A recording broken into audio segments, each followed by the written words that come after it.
Hello, everybody, and welcome back to your favorite show. A man is extremely hungover in a tent from camping and drinking far too much whiskey the night before. Previously on this show, we were examining the brilliance that is ABBA's song "Fernando" and how it still holds up to the test of time.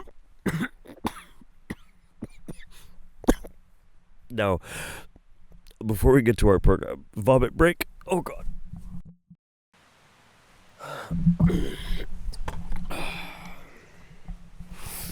Hello, everybody, and welcome back. We're about 3 hours PV, as I like to call it, PV, or post-vomiting.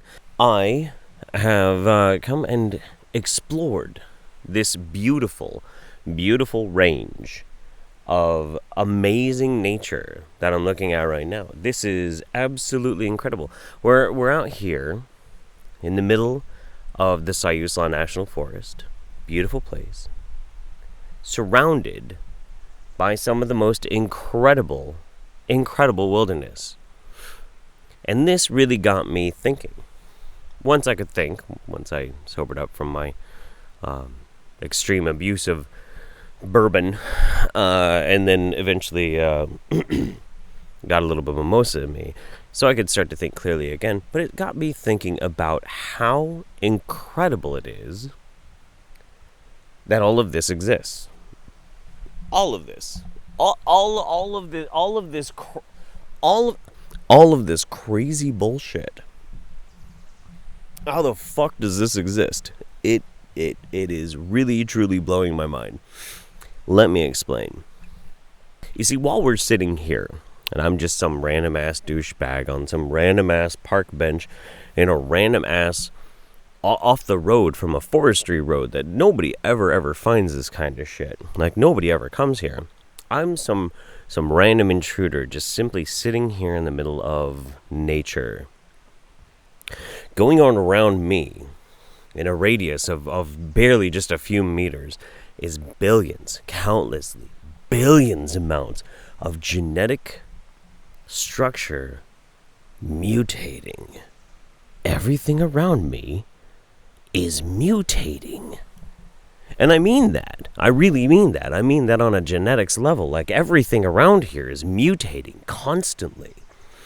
The amount of life that exists within one cubic foot of earth from the topsoil down, the amount of life inside of that is staggering to the mind. The amount of different living things just in one simple square bit of earth is mind-blowing. Absolutely mind-blowing. And the greatest part about all of it is, while all of it is going on, unseen, even in places like cities, where it's happening in places that you don't even realize. Maybe it's inside of your walls. Life might be inside of your walls, mutating. Your lawn, your backyard, all over the place, anywhere it possibly can. The infectious nature of life is thriving, and it's growing, and it's mutating. And that's what life is supposed to do. Life is supposed to mutate. It is supposed to evolve. Whoa. Existential freak outbreak.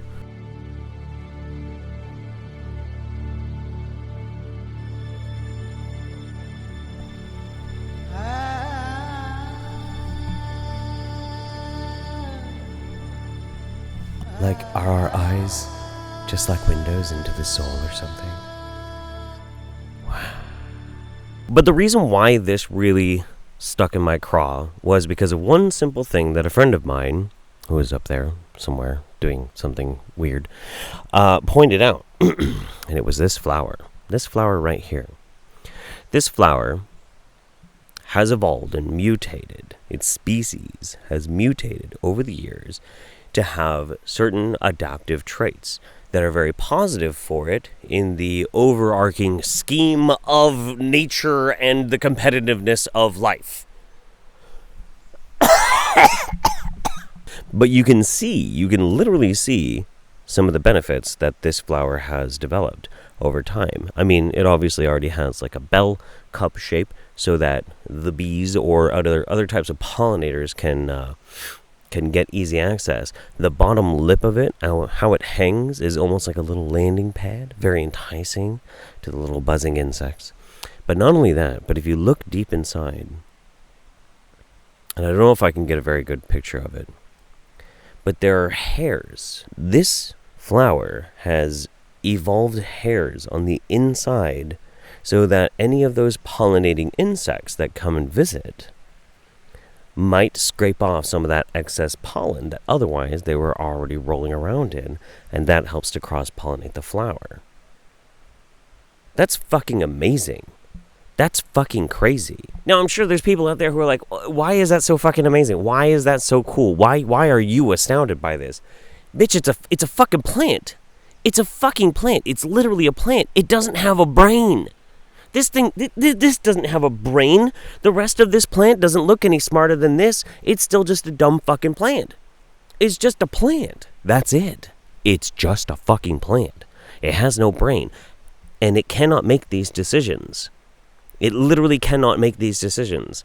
It can't make any decisions. It simply acts upon its own intrinsic nature, the way it is genetically designed, and it just does what it do. That what a plant do. That's what they do. That's the whole point. But that this developed in the way that it did marks a certain amount of mutation, massive amounts of mutation, over countless generations that... That's not important. But it marks a significant advancement that has happened without the interference of intelligence. Nothing with smarts, nothing that can stop and consider or make a decision was in any way involved in any of this.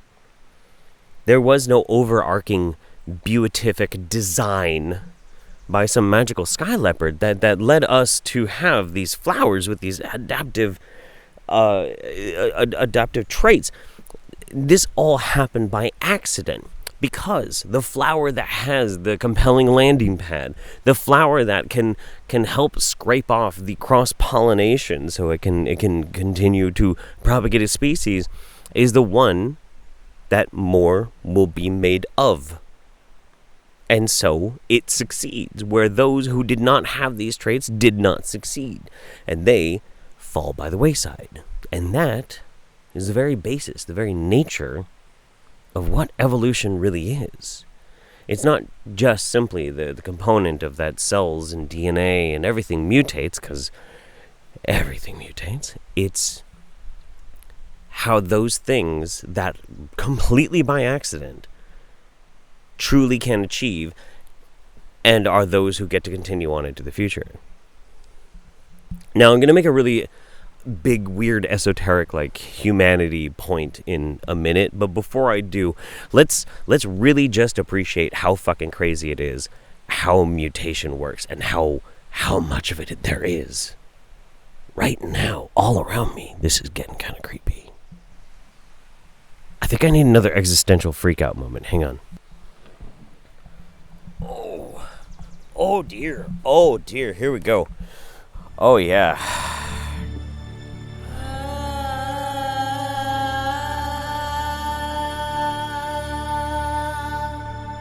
All around us right now, there are a bajillion, quadrillion, bajillion fucking combinations of random ass mutations happening over and over and over and over again.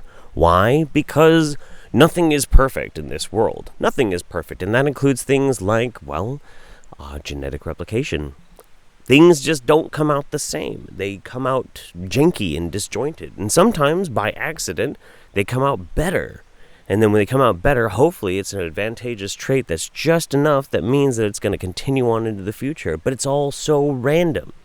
And people, especially people who believe in magic sky leopards in the sky, have this tendency to believe that, it is impossible that by random chance all of these things could have occurred. But they don't quite understand why that's so cool.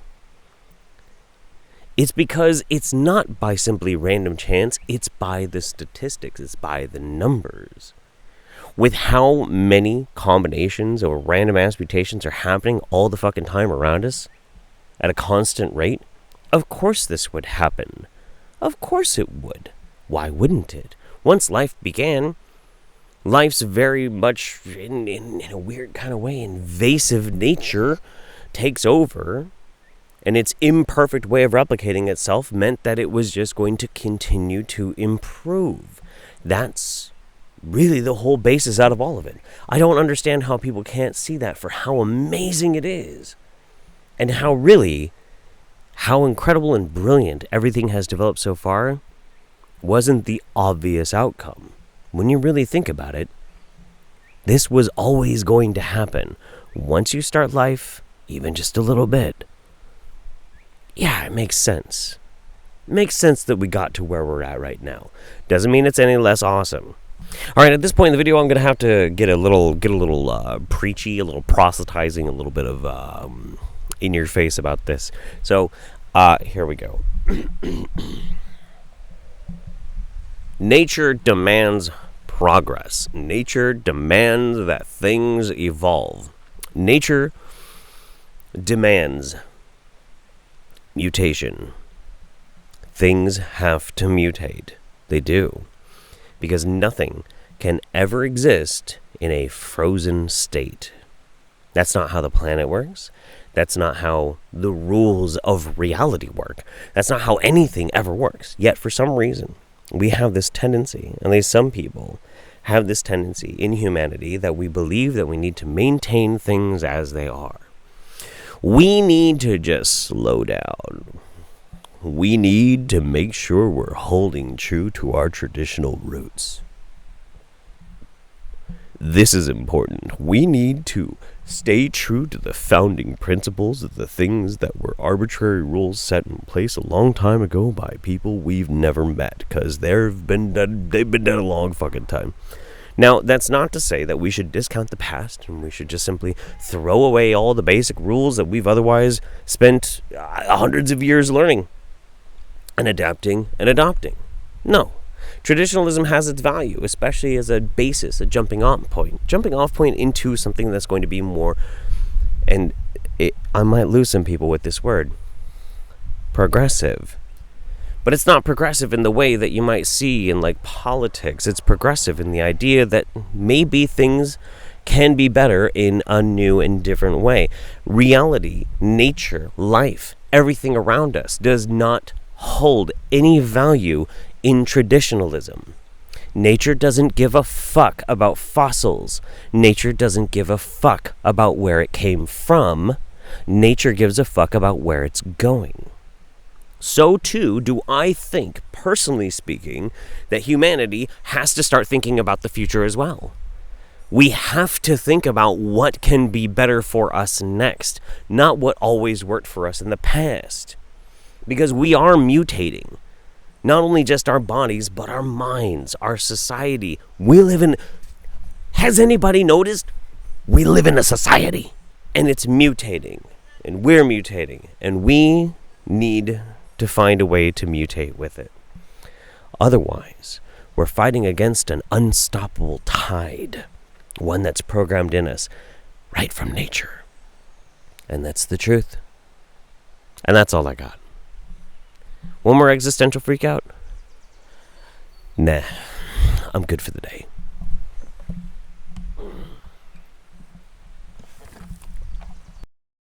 Thank you guys so much for joining me today on your favorite show. A man is extremely hungover in a tent. Join us next time when we take a look at the daily life of a elephant enclosure keeper and measure the actual tonnage of shit he literally has to shovel.